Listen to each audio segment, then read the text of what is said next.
السلام علیکم ورحمۃ اللہ وبرکاتہ۔ ان الحمد للہ نحمده ونستعینه ونستغفره ونعوذ باللہ من شرور انفسنا ومن سیئات اعمالنا من يهده الله فلا مضل له ومن يضلل فلا هادي له واشهد ان لا اله الا الله واشهد ان محمدا عبده ورسوله۔ اعوذ باللہ من الشیطان الرجیم، بسم اللہ الرحمن الرحیم۔ والذین اتخذوا من دونه اولیاء ما نعبدهم الا لیقربونا الى اللہ زلفا ان اللہ یحکم بینہم فیما هم فیہ یختلفون ان اللہ لا یہدی من هو کاذب کفار۔ سبحانک لا علم لنا الا ما علمتنا انک انت العلیم الحکیم۔ رب اشرح لی صدری ویسر لی امری واحلل عقدۃ من لسانی یفقہوا قولی۔ رب زدنی علما، اللہم رب زدنی علما۔ اللہم صل علی محمد وعلی آل محمد کما صلیت علی ابراہیم وعلی آل ابراہیم انک حمید مجید۔ اللہم بارک علی محمد وعلی آل محمد کما بارکت علی ابراہیم وعلی آل ابراہیم انک حمید مجید۔ محترم حاضرین و سامعین، نواقض الاسلام لشیخ الامام المجدد محمد بن عبد الوہاب رحمۃ اللہ علیہ کی اس رسالے کا درس جاری ہے، اور آج انشاءاللہ ہم اس نواقض کا دوسرا ناقض سیکھنے والے ہیں، جاننے والے ہیں۔ پہلا ناقض ہو چکا ہے، کسی کو یاد ہے پہلا ناقض کیا تھا؟ کوئی بتا سکتے ہیں؟ پہلا ناقض تھا الشرک فی عبادت اللہ، یعنی اللہ تعالیٰ کی عبادت میں شرک کرنا، اور یہ سب سے بڑا جرم ہے، سب سے بڑا گناہ ہے۔ اور جس کے تعلق سے اللہ تعالیٰ نے ارشاد فرمایا اِنَّهُ مَن يُشْرِكْ بِاللَّهِ فَقَدْ حَرَّمَ اللَّهُ عَلَيْهِ الْجَنَّةَ وَمَأْوَاهُ النَّارُ، کہ بلا شبہ جو شخص اللہ تعالیٰ کے ساتھ شرک کرتا ہے، اللہ تعالیٰ نے اس پر جنت حرام کر دی ہے اور اس کا ٹھکانہ جہنم ہے۔ تو یہ بہت ہی بدترین گناہ ہے، بہت ہی بڑا گناہ ہے۔ اللہ تعالی ہم سب کو محفوظ رکھے، اللہ ہماری حفاظت فرمائے، آمین۔ آج ہم دوسرے ناقض سیکھنے والے ہیں۔ شیخ الاسلام محمد بن عبد الوہاب رحمۃ اللہ علیہ فرماتے ہیں الثانی، دوسرا ناقض، من جعل بینہ وبین اللہ وسائط یدعوہم ویسألوہم ویتوکل علیہم کفر اجماعا۔ دوسرا ناقض یہ ہے کہ جو شخص اپنے اور اللہ کے درمیان واسطہ اور وسیلہ بناتا ہے، پھر یدعوہم، وہ اس کو پکارتا ہے اور اس سے سوال کرتا ہے، ان پر بھروسہ کرتا ہے، تو ایسا شخص اجماعاً کافر ہے۔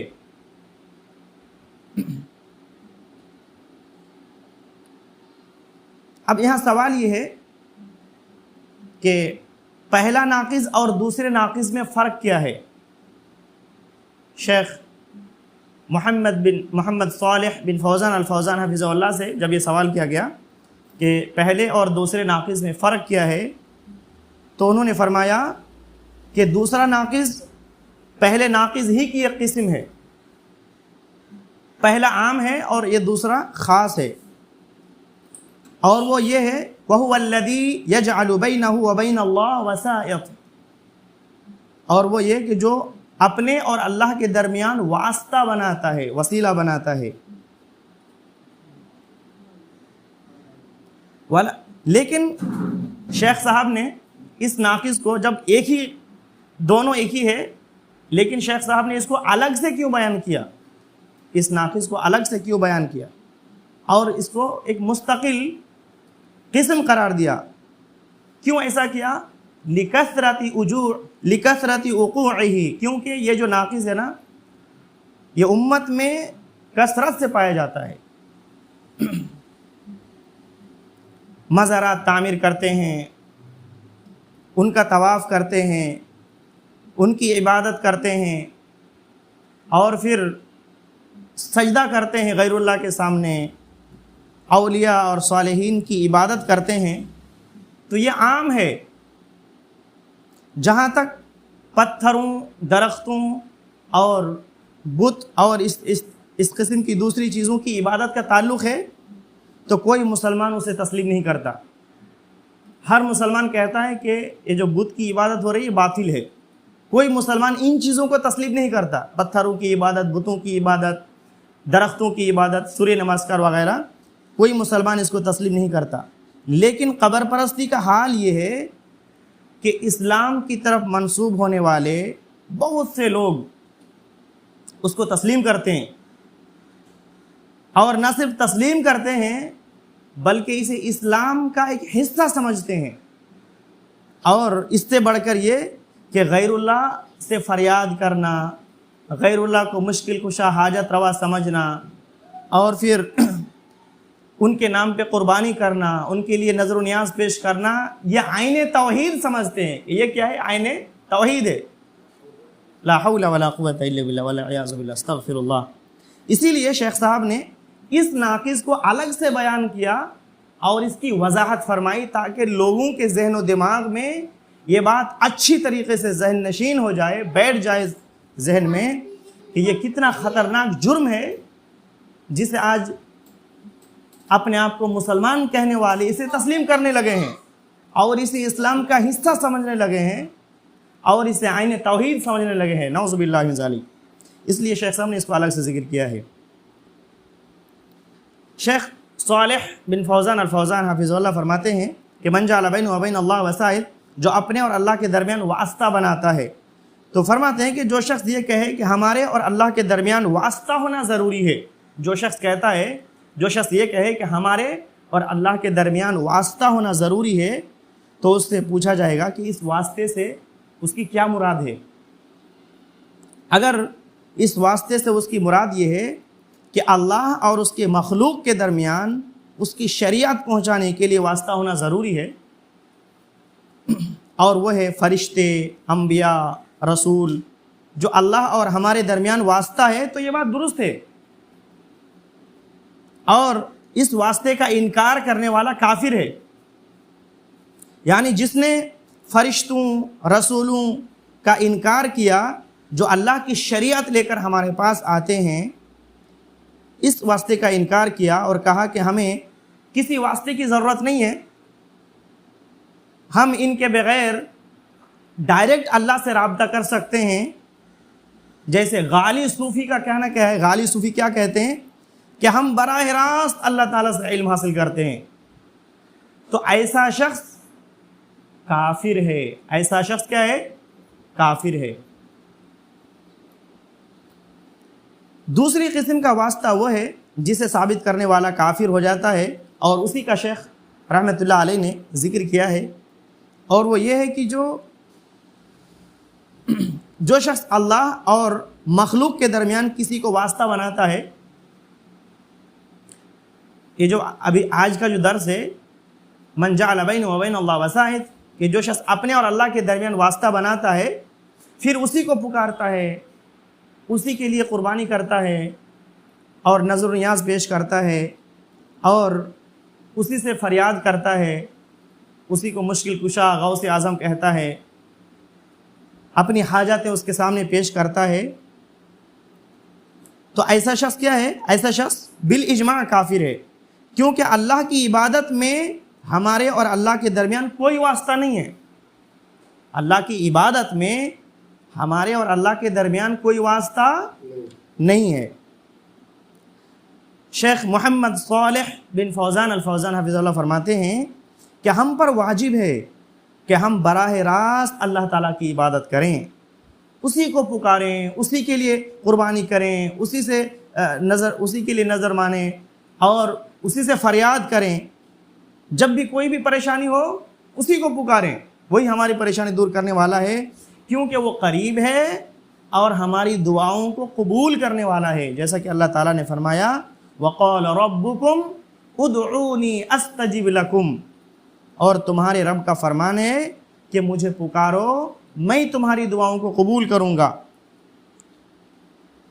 تو یہاں اللہ نے یہ نہیں فرمایا کہ مجھے کسی واسطے سے پکارو یا مجھے پکارنے کے لیے کوئی واسطہ تلاش کرو، بلکہ اللہ تعالیٰ نے ڈائریکٹ کہا کہ مجھے ڈائریکٹ پکارو، کسی واسطے کی ضرورت نہیں ہے کہ فلاں پیر کو پکارو پھر فلاں پیر میرے پاس تمہاری سفارش کریں گے، بالکل نہیں۔ بلکہ جب عبادت کی بات آتی ہے تو ڈائریکٹ اللہ کی عبادت کرو، اللہ کو پکارو، کیونکہ وہ تمہارے سب سے زیادہ، اگر کوئی قریب ہے تمہاری تو اللہ تعالیٰ قریب ہے اور وہ تمہاری دعاؤں کو سننے والا ہے، تو ڈائریکٹ اللہ تعالیٰ کو پکارو، ایسا نہیں کہ کوئی واسطہ تلاش کرو، بالکل نہیں۔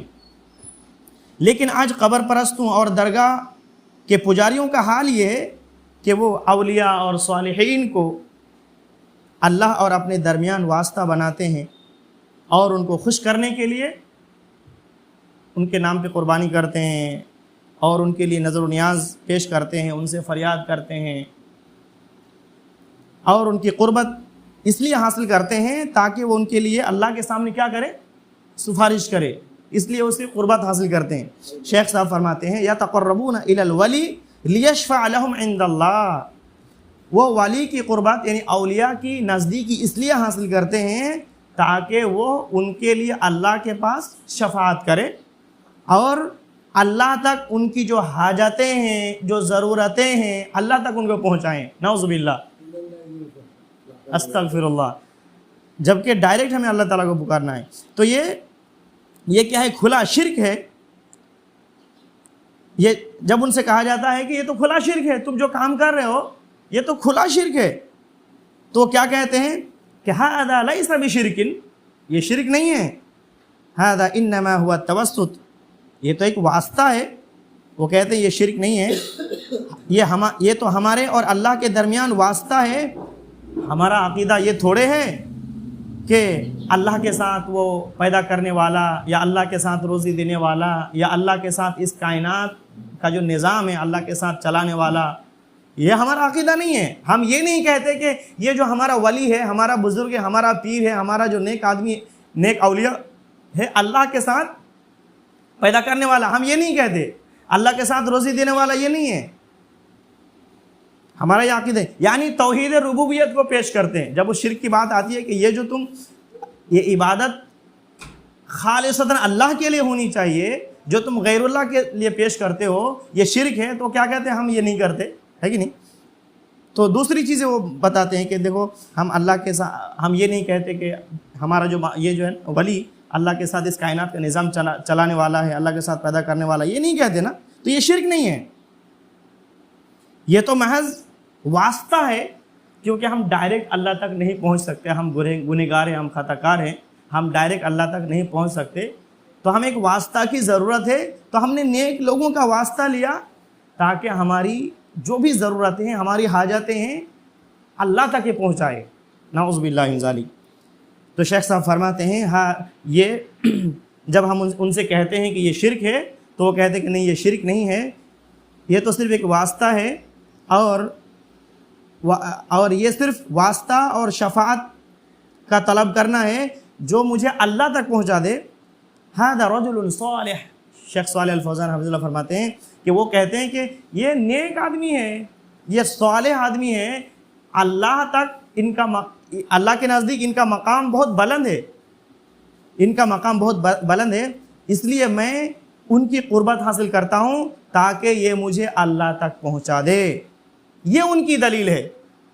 یہ جو ان کے لیے قربانی کرتے ہیں، نظر و نیاز پیش کرتے ہیں اور ان کے لیے چڑھاوے چڑھاتے ہیں اور ان کے لیے سجدہ کرتے ہیں، ان کے قبر کا طواف کرتے ہیں، ان کی دلیل کیا ہے؟ کیوں کرتے ہیں ایسا؟ تاکہ یہ نیک آدمی ہے، تاکہ یہ اللہ تک ہمیں پہنچا دے، ان کی دلیل ہے۔ یاد رکھیں یہی دلیل ابو لہب کا بھی تھا، ابو جہل کا بھی تھا، جو مشرکین مکہ تھے ان کی بھی یہی دلیل تھی. جب ان سے کہا جاتا کہ تم ان لوگوں کی عبادت کیوں کرتے ہو, تو وہ کیا کہتے, ما نعبدہم الا لیقربونا الی اللہ زلفا, ارے ہم ان کی عبادت صرف اس لیے کرتے ہیں تاکہ یہ ہمیں اللہ تک پہنچا دے.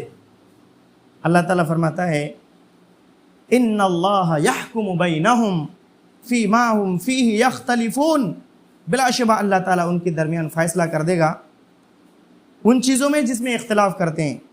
بلا شبہ اللہ تعالیٰ ہدایت نہیں دیتا جھوٹ پہ جھوٹ بولنے والے اور کفر پہ کفر کرنے والے کو, اللہ تعالیٰ ہدایت نہیں دیتا. تو اللہ تعالیٰ نے ان کے اس فعل کو جھوٹا اور کفر قرار دیا ہے.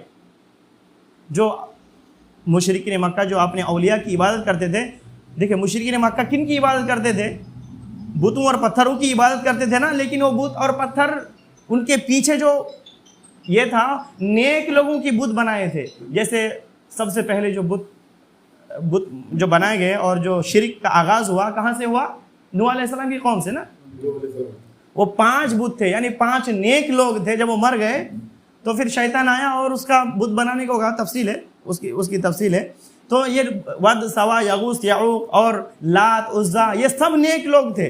جب وہ گزر گئے دنیا سے, جب چلے گئے تو پھر ان کا بت بنا لیا گیا اور ان کی عبادت شروع کر دی گئی. اور ان کی دلیل کیا تھی, کیونکہ نیک لوگ ہیں, ہم ڈائریکٹ اللہ تک نہیں پہنچ سکتے, اس لیے ہم اس کی عبادت کرتے ہیں تاکہ یہ ہماری مطلب جو بھی عرضی ہے اللہ تک پہنچا دے, نعوذ باللہ.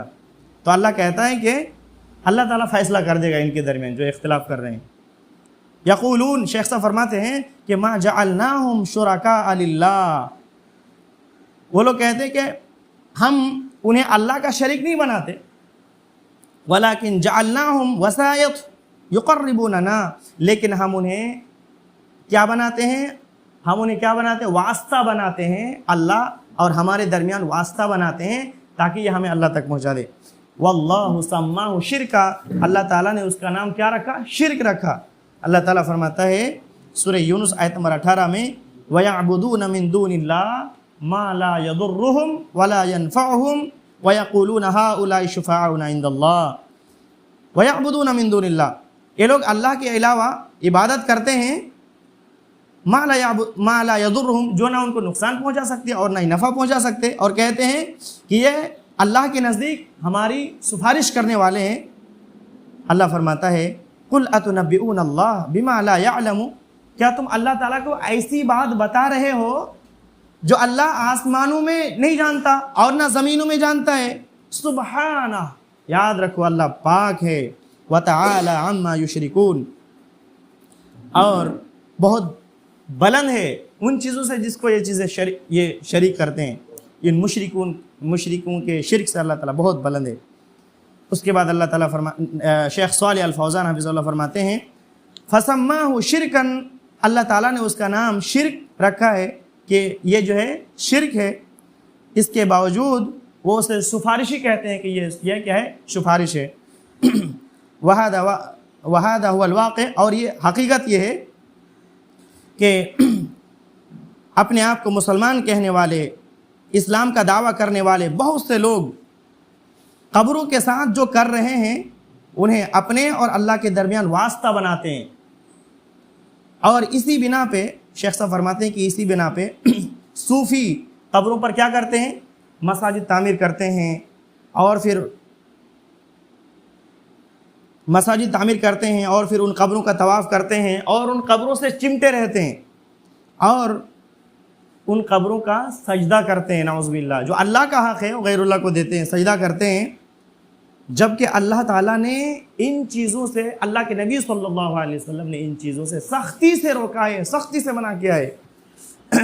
اللہ کے نبی صلی اللہ علیہ وسلم فرماتے ہیں لعنت اللہ علی الیہود والنصارى اتخذوا قبور انبیاءہم مساجدا, اللہ تعالیٰ یہود و نصارہ پر لعنت فرمائے کہ جنہوں نے انبیاء کی قبروں کو مساجد بنا لیا ہے. سیدنا عبداللہ بن عباس رضی اللہ عنہ فرماتے ہیں کہ نبی کریم صلی اللہ علیہ وسلم یہ اس وقت فرما رہے تھے جب حالات نظام میں تھے, یعنی آخری وقت تھا آپ صلی اللہ علیہ وسلم کا, پریشانی کے عالم میں تھے, تو یہ فرما رہے تھے راوی حدیث کہتے ہیں کہ نبی کریم صلی اللہ علیہ وسلم اس لیے فرما رہے تھے کہ کہیں ایسا نہ ہو کہ میری امت میری قبر کو بھی سجدہ گاہ بنائے ان کے نقش قدم پہ چلتے ہوئے. تو ڈرانے کے لیے، اپنی امت کو ڈرانے کے لیے کہ یہود و نصارہ کے نقش قدم پہ مت چلنا، اپنے انبیاء کی قبر کو سجدہ گاہ مت بنانا، سجدہ مت کرنا. یاد رکھیں، جب ایک نبی کی قبر کو سجدہ گاہ نہیں بنا سکتے تو جو نبی سے کم تر لوگ ہیں ان کی قبر کو سجدہ گاہ بنانا تو بالاولا حرام ہے. جب نبی کی قبر کو سجدہ گاہ بنانا حرام ہے تو اس سے جو کم تر لوگ ہیں ان کی قبر کو کیسے سجدہ گاہ بنا سکتے ہیں؟ وہ تو بالاولا حرام ہے. شیخ صالح الفوزان حفظہ اللہ فرماتے ہیں کہ نبی صلی اللہ علیہ وسلم کے زمانے میں اور صحابہ اور خیر القرون میں جو بہترین 3 زمانہ ہے، صحابہ، تابعین، تبع تابعین کے زمانے میں قبروں پر عمارتیں بنانا، مزارات تعمیر کرنا بالکل ممنوع تھا، حرام تھا. ایک بھی مزار نہیں تھا. یہ فتنہ سب سے پہلے فاطمی ریاست جو باطنی شیعہ تھے اس کے دور میں مصر اور دیگر علاقوں میں یہ شروع ہوا، یعنی یہ مزارات تعمیر کرنا شروع ہوا، اور پھر آہستہ آہستہ یہ پھیلتا گیا. اور آج جو مسلمانوں کی جو حالت ہے آپ دیکھ رہے ہیں، ہر جگہ مزارات بنے ہوئے ہیں اور پھر ان کی عبادت غیر اللہ کی، کھلے عام غیر اللہ کی عبادت ہو رہی ہے. اور افسوس اس بات پر ہے کہ یہ لوگ اپنے آپ کو کیا کہتے ہیں؟ مسلمان کہتے ہیں. مسلمان کے اسلام کے نام پہ اللہ کا حق غیر اللہ کو دے رہے ہیں، نعوذ باللہ، جو سب سے بڑا گناہ ہے آج مسلمانوں میں پھیلا ہوا ہے، والعیاذ باللہ. شیخ صالح الفوزان حفظہ اللہ فرماتے ہیں کہ یہ جو مسئلہ ہے شرک کا اور اپنے اور اللہ کے درمیان واسطہ بنانے کا، یہ جو مسئلہ ہے یہ بہت سارے لوگوں اور طلب علم پر بھی مخفی ہو گیا، پوشیدہ ہو گیا. اور وہنا کا علماء اور کچھ علماء ایسے ہیں جو ان چیزوں کی دفاع کرتے ہیں، یعنی یہ جو شرک یا اعمال ہے اس کی دفاع کرتے ہیں اور کہتے ہیں کہ یہ شرک نہیں ہے. یعنی یہ جو قبر پرستی جو کر رہے ہیں نا، یہ کیا ہے؟ یہ شرک نہیں ہے.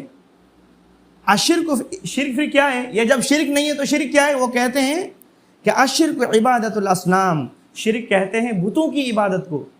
یعنی جو صرف بتوں کی عبادت کرتا ہے وہ مشرک ہے، بتوں کے علاوہ جو عبادت کرتے ہیں وہ شرک نہیں ہے ان کی زبانی.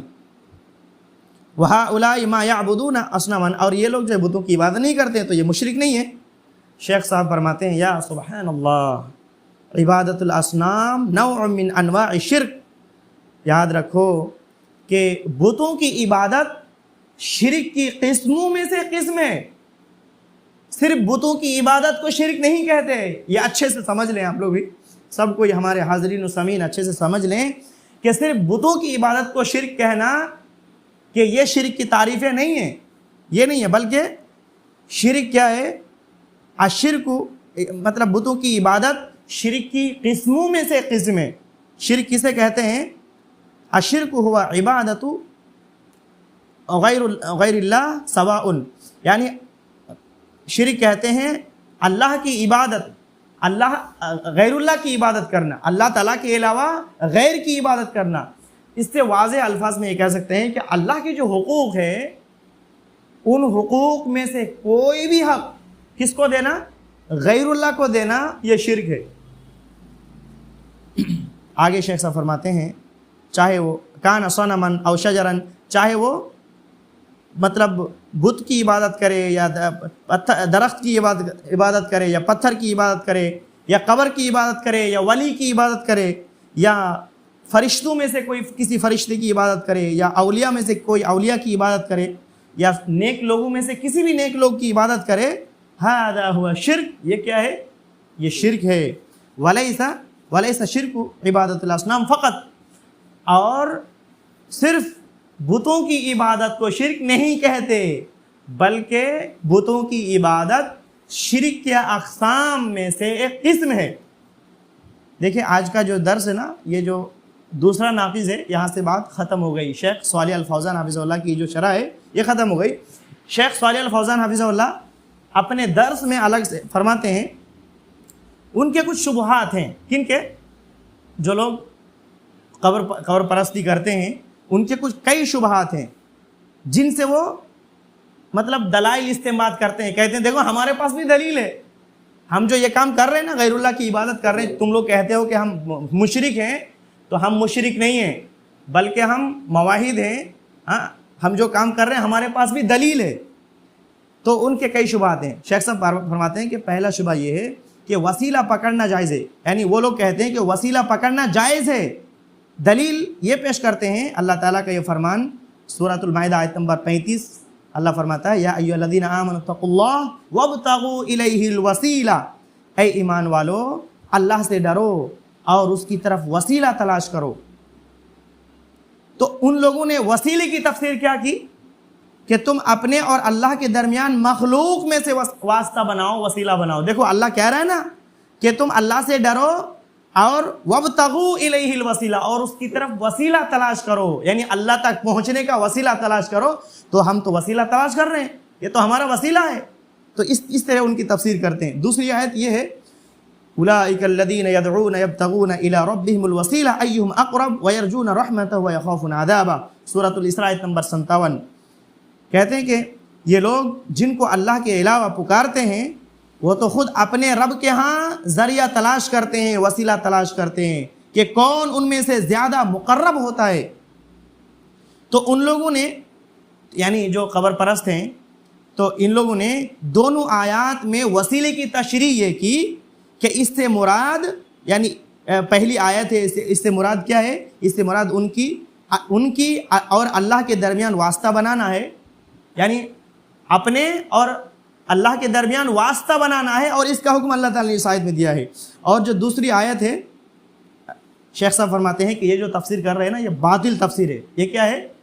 باطل. وابتغوا الیہ الوسیلہ، یعنی اللہ تک پہنچنے کا وسیلہ تلاش کرو. تو انہوں نے اولیاء کو، نیک لوگوں کو وسیلہ بنایا کہ یہ ہمارا وسیلہ ہے، ان تک ہم اللہ تک پہنچ سکیں، ان کے ذریعے ہم اللہ تک پہنچ سکتے ہیں. تو شیخ صاحب فرماتے ہیں کہ یہ باطل تفسیر ہے. صحیح تفسیر اس آیت کی کیا ہے؟ صحیح تفسیر یہ ہے کہ اللہ تعالیٰ کی عبادت، اطاعت اور اس کے حکم کی تعمیل اور اس کی ممانعات سے بچنے کے ذریعے اس کا تقرب حاصل کرو. یعنی تقرب کس طریقے سے حاصل کرنا ہے؟ اللہ تعالیٰ کی عبادت کرنی ہے، اطاعت کرنی ہے، اس کے حکم کی تعمیل کرنی ہے، اور جن چیزوں سے اللہ نے منع کیا ہے اس سے بچنا ہے. اس کے ذریعے تم اللہ تک پہنچ سکتے ہو. سبحان اللہ. لیکن اس کو چھوڑ کر اپنی منمانی تفسیر کرتے ہیں اور کہتے ہیں کہ دیکھو ہم تو وسیلہ تلاش کر رہے ہیں اور اس کی دلیل قرآن میں موجود ہے. اور جو دوسری آیت ہے اس کے تعلق سے شیخ صاحب فرماتے ہیں کہ اس کا مطلب یہ ہے کہ جو لوگ فرشتوں کی عبادت کرتے تھے یا عیسائی کی عبادت کرتے تھے تو اللہ تعالیٰ نے انہیں جواب دیا کہ جن کی تم عبادت کرتے ہو، یعنی فرشتوں کی عبادت کرتے ہو یا عیسائی کی جو عبادت کرتے ہو تو وہ تو میرے بندے ہیں.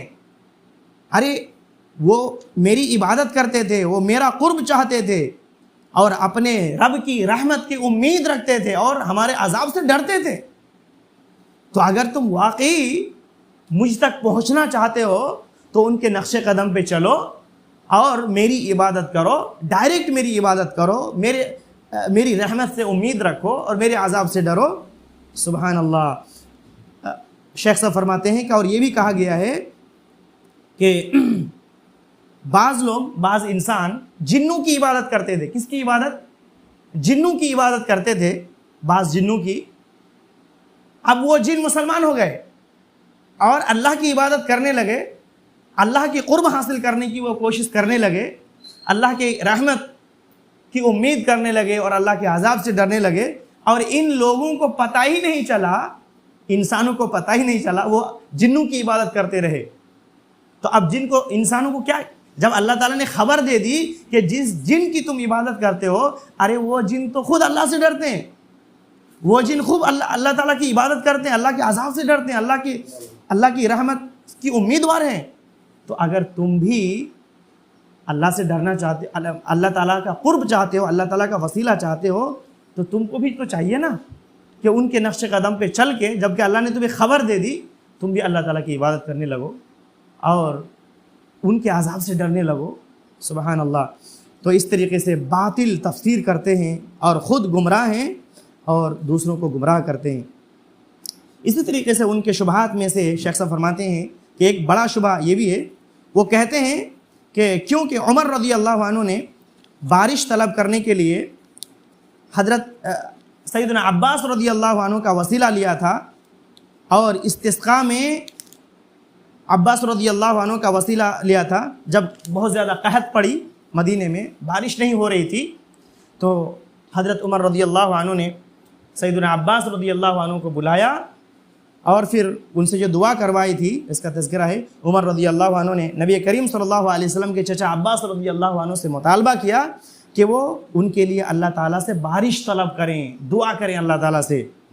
عمر رضی اللہ عنہ نے کہا کہ اے اللہ، ہم تیری طرف اپنے نبی کا وسیلہ لاتے تھے، یعنی جب نبی صلی اللہ علیہ وسلم زندہ تھے تو ہم تیری طرف تیرے نبی کا وسیلہ لاتے تھے تو تو ہمیں سیراب کرتا تھا، اب ہم تیری طرف، اب جب کہ نبی صلی اللہ علیہ وسلم دنیا سے چلے گئے، انتقال ہو گئے، تو اب ہم تیری طرف اپنے نبی، تیرے نبی کے چچا کا وسیلہ لائے ہیں، تو ہمیں سیراب کر، اے عباس کھڑے ہو جائیے اور اللہ تعالیٰ سے دعا کیجئے۔ تو جو بریلوی ہیں یا جو قبر پرست ہیں، جو صوفی ہیں، کہتے ہیں کہ دیکھو عمر رضی اللہ عنہ نے وسیلہ لیا، دعا کروائی، تو وسیلہ جائز ہے، تو یہ بات، تو اس بات کی دلیل ہمارے پاس ہے۔ وہ کہتے ہیں کہ ہم جو مطلب وسیلہ لے رہے ہیں، ہمارے پاس اس کی دلیل ہے، حدیث سے بھی، قرآن سے بھی دلیل ہے اور حدیث سے بھی دلیل دے رہے ہیں کہ حدیث سے بھی دلیل ہے۔ شیخ صالح بن فوزان الفوزان حفظ اللہ فرماتے ہیں کہ عمر رضی اللہ عنہ نے عباس رضی اللہ عنہ کی دعا کا وسیلہ لیا تھا، ان کی ذات کا وسیلہ نہیں لیا تھا۔ عمر رضی اللہ عنہ نے یہ نہیں کہا کہ اے عباس تو بارش نازل فرما، یہ تھوڑے کہا تھا جیسے کہ تم کہتے ہو، تم تو ڈائریکٹ کسی غیر اللہ کو پکارتے ہو، لیکن عمر رضی اللہ عنہ نے ان کی ذات کا وسیلہ نہیں لیا، ان کی دعا کا وسیلہ لیا کہ عمر رضی اللہ عنہ نے کہا کہ اے عباس رضی اللہ عنہ کھڑے ہو جائیے اور ہمارے لیے دعا کیجیے اللہ تعالیٰ سے۔ تو نیک لوگوں سے دعا کی درخواست کرنا یہ تو مشروع عمل ہے، یہ تو جائز عمل ہے۔ نیک لوگ جو زندہ ہیں، حاضر ہیں اور دعا کرنے پر قادر ہیں، تو ایسے لوگوں سے اگر آپ دعا کرواتے ہیں تو یہ تو مشروع عمل ہے، مسنون طریقہ، ایسا کر سکتے ہیں آپ، جائز ہے یہ۔ تو ان کی جو دلیل ہے وہ باطل ہے۔ شیخ صاحب فرماتے ہیں کہ اگر وسیلہ لینا ہے، وسیلہ ڈھونڈنا ہے، تو جو شرعی وسیلے کا جو طریقہ ہے، جو اللہ اور اس کے رسول نے جو سکھایا ہے، وہ وسیلہ تلاش کرو، اور وہ قرآن مجید میں اور احادیث میں موجود ہے۔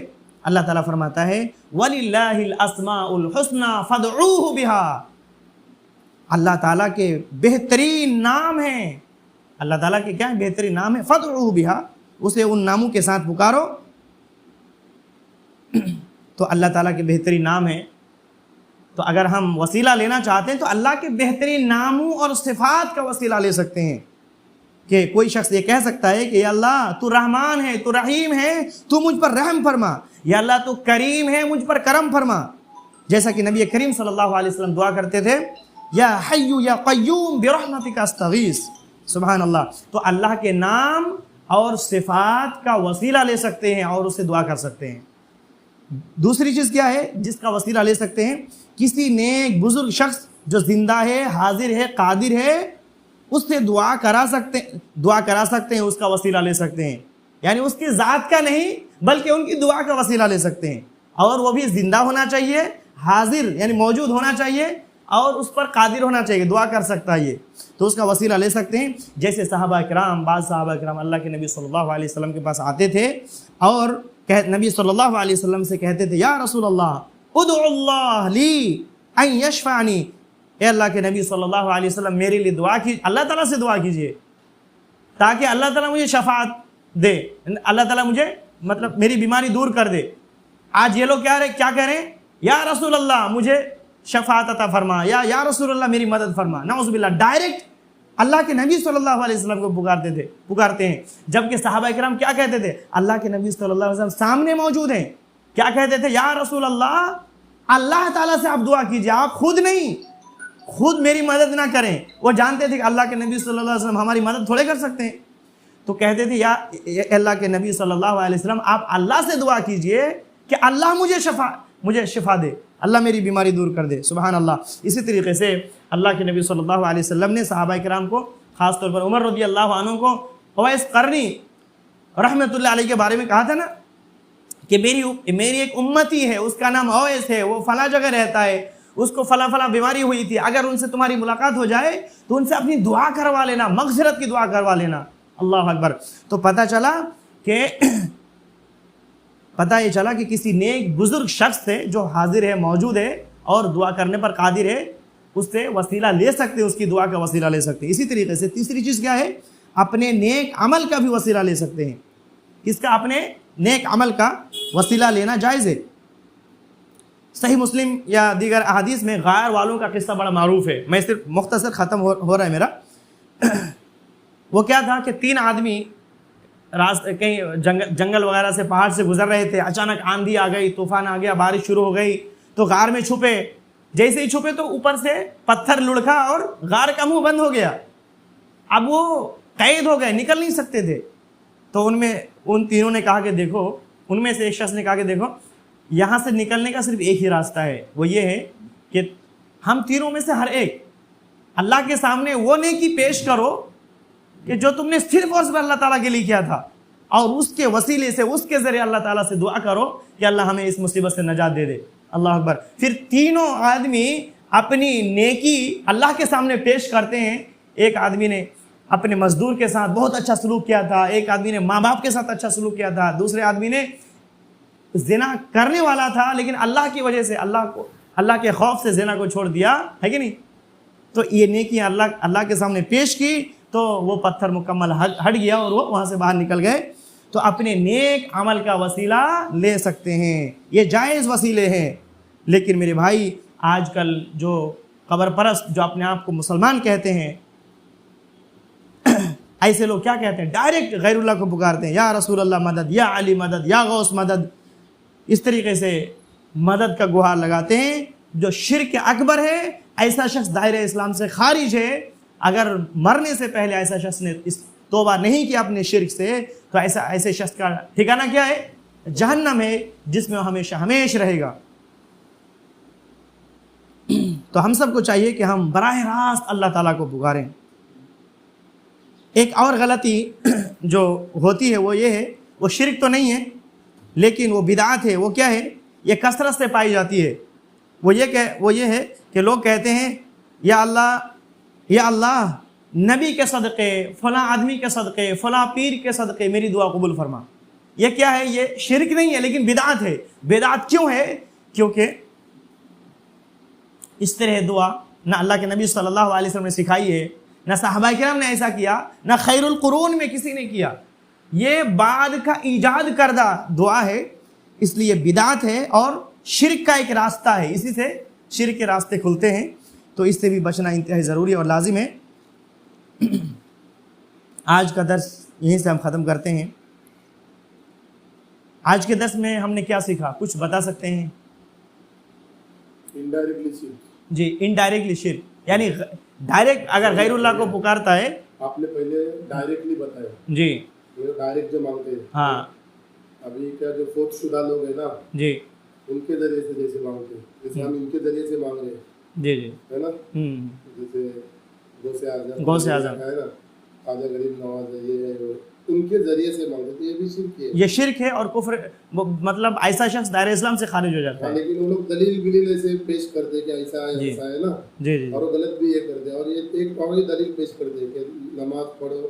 جی, اور وہ آپ نے شاید بولے نہیں. جی جی, نماز کا بھی وسیلے کی وہ دلیل. جی جی, بالکل. نماز میں اس طرح کرتے ہیں. اسی طریقے سے شرک کی تعریف جو وہ لوگ پیش کرتے ہیں وہ کیا ہے, صرف بتوں کی عبادت کو شرک کہتے ہیں. اور بتوں پہ فٹ کرتے ہیں. لیکن اصل شرک کی تعریف کیا ہے؟